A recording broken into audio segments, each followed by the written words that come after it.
ఎవరు అనుగ్రహించారు? దేవుడు అనుగ్రహించారు. ఎవరికి అనుగ్రహించాడు? అల్పుడికి. ఎవరు అనుకుంటున్నాడు అల్పుడిని అని? పౌలు గారు అనుకుంటున్నాడు. ఏ కృప అది? సువార్త ప్రకటించే కృప. ఆ సువార్తలు ఏముందట? యేసుక్రీస్తు యొక్క మహాదైశ్వర్యం, దేవుని యొక్క నిత్య సంకల్పం ఎక్కడుంది? స్వార్థలో ఉంది. అల్పుడనైనా ఆ స్వార్థ నాకు అప్పచెప్పాడు, అల్పుడనైనా నాకు స్వార్థ అప్పచెప్పాడు. నిజంగా చెప్పండి, పౌలు గారు అల్పుడా?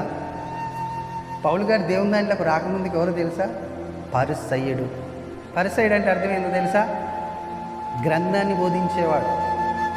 అంటే ఆయన చాలా జ్ఞానం కలిగిన వ్యక్తి దేవుని దానికి రాకముందుకే.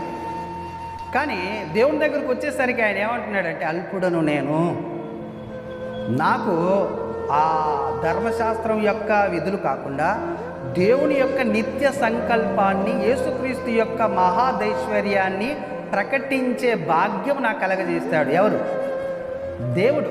నిత్య సంకల్పాన్ని తెలియజేసే భాగ్యం అల్పుడనైనా నాకు ఇచ్చాడు. మనల్ని పోల్చుకొని చూడండి, అక్కడ పెట్టుకొని చూడండి. స్వార్థ చాలా గొప్పదండి. ఎంత గొప్పదంటే, నువ్వు ₹1 మందికి యువతల వాళ్ళకి ఇస్తానికి ఇబ్బంది పడతాం కదా, లోకంలో ఉన్న వాళ్ళైనా మనమైనా కానీ. ఒక ₹10 వేరే వాళ్ళకు ఏమంటే ఇబ్బంది పడతాం కదా. కానీ మనం స్వార్థ చెప్తున్నప్పుడు ఏం చేస్తున్నాం తెలుసా?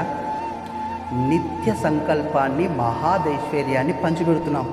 మహాదైశ్వర్యాన్ని పంచిపెట్టడం ఎవరికన్నా సాధ్యం అండి? కానీ అల్పుడనైనా నాకు ఇచ్చాడు ఆ కృప.